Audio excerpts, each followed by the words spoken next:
we are now joined by Denny Hamlin, driver of the number 11 Joe Gibbs Racing Toyota. We will get right to questions, so if you have a question, please raise your hand. We will start right up here and then go to Bob. Alan Cavana, MRN. With this new round, are you still taking the kind of the analytical approach? Is there a point number, like in the first round you were talking about? Is there a point number for this second round you're aiming for? Can you still take that approach? I mean, you can still take the approach, but you know, truthfully, we're going to just try to win this weekend and then not have to worry about numbers. But certainly, you know, we're going to approach these 3 races and try to get all we can and live with the result no matter what it is. You know, we can't control the things we can't control, but you know, if we just do the best that we can, we feel pretty confident. Is that different? You just talked about the Yeah. 60 points in the first Yeah. round. That was Yep. really your head. Is this different change? Yeah, I mean, did that prove to be true or did it not? It did, right? So certainly it was closer than we wanted it to be, and certainly, you know, had to do it all over again. You know, there's some factors that you know, changed the way I was going to approach Atlanta after kind of things went down after 40, 50 laps that changed that. But yeah, certainly we just don't have the buffer entering these rounds that what we did before. So you know, you use the numbers to try to help you make the best decisions possible. But you know, I think the best avenue for us going forward is just to go all out. Bob Hawkers, Fox Sports. Sounds like there could be some changes to the cars for Talladega to try to increase liftoff speeds. Curious, did you go to the meeting today? Is there anything you've heard or seen that either you like or dislike, both as a driver and as an owner? From an owner standpoint, no. From a driver standpoint, yes. I think I thought that I heard drivers say that they didn't like what was being proposed simply for visibility reasons, amongst other things, and certainly from an aesthetic reasons, certainly don't love it.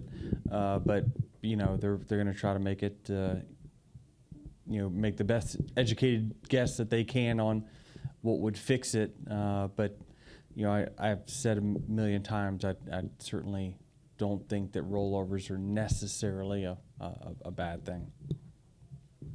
Go to Caleb. Caleb Vessel, Speedway Digest.com. Denny, in the next gen era, average finish here at Kansas 2.8.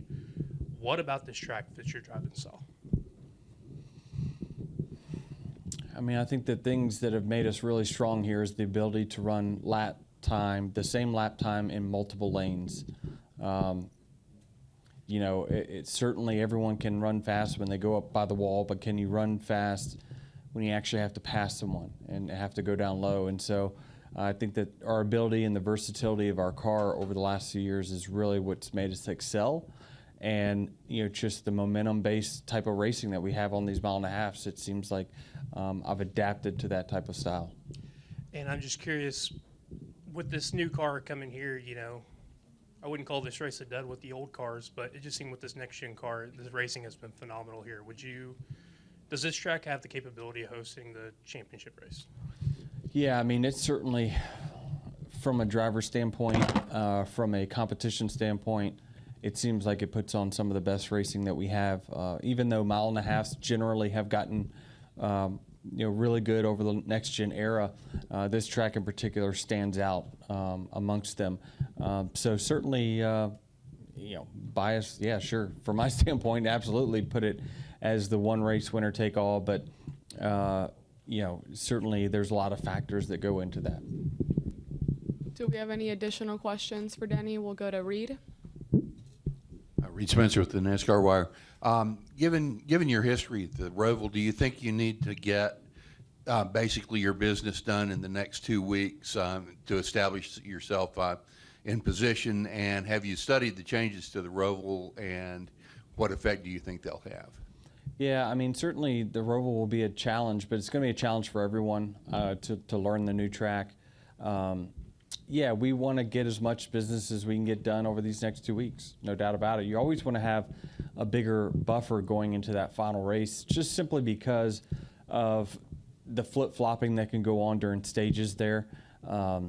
Passing at the Roval has been extremely, extremely hard.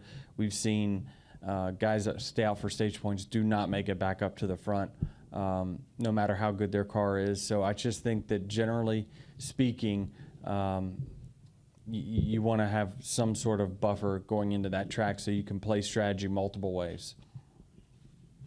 Go to Dustin. Dustin Long, NBC Sports. In what ways, if any, does the mindset change leaving the first round and getting into the second round now for a playoff driver? Are you speaking like from my standpoint or just a playoff driver? Your standpoint, or how you view, how you see even how you see it from your point of view, and maybe even how you see it from your competitors. Since Yeah, you've I done mean, this so long. just from my standpoint, I'd never contemplate going out in the first round. It's just not the standards that we set for ourselves, or I set for myself. I don't contemplate going out in the second round either, equally. But there are things that are different, certainly this year, right? You know, we're 14 points less than what we should have had given our regular season points position and the penalty. So it puts it in play. It puts the unknowns a little bit more in play this time around. So certainly there was a little sigh of relief from my standpoint leaving the first round, and certainly now going to one of my best racetracks, I think that, okay, now let's capitalize and go from treading water 7 days ago to punching our ticket to the round of 8 8 days later. And obviously, I know the focus is winning, with, like you said, because of here, but with that penalty and the point situation, how does that, or how could that impact what you do or how you do things moving forward? Yeah, I mean, you can't let it impact it too much. I think that, if we try to change strategy, or I change the way that I do things, it's more of a recipe for disaster than it is success. I think that we've had enough success in these playoffs and how we've run over the last few years that, what we do is good enough. We don't need to change based off of a given situation. Now, you can't be dumb about it, right? If your competition stubs their toe and wrecks out early, you gotta manage the race accordingly from there. But generally speaking, I just feel as though we're good enough, and I'm good enough. We just gotta have it all put together, and certainly feel like this year on performance, that's as good as we've been.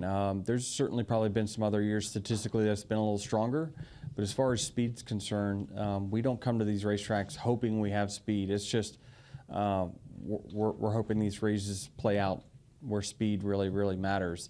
So I don't know. I feel pretty good about it, but I've seen a lot of crazy things in my day. So I'm not gonna let myself get too high, too low in any given situation. I'm gonna just live with the result and try to win.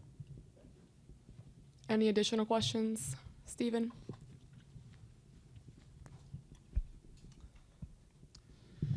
Stephen, stuntfurniture.com.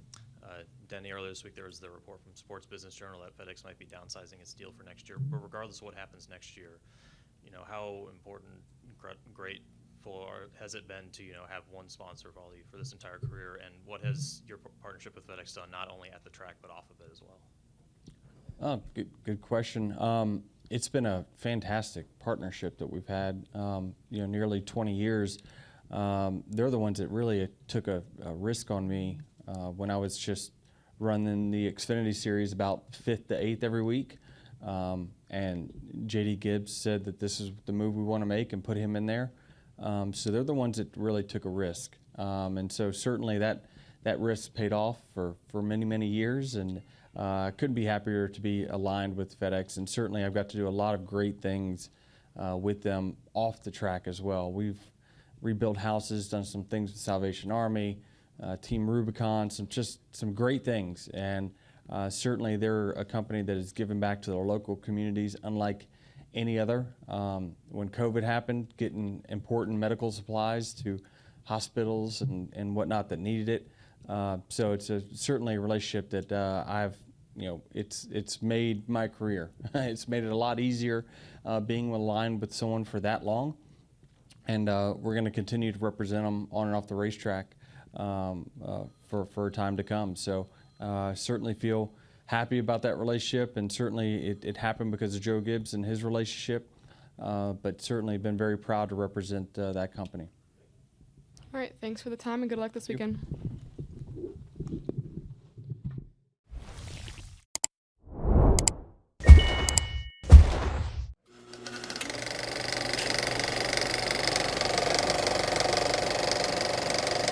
All right, there's the checkered flag. Great job, driver.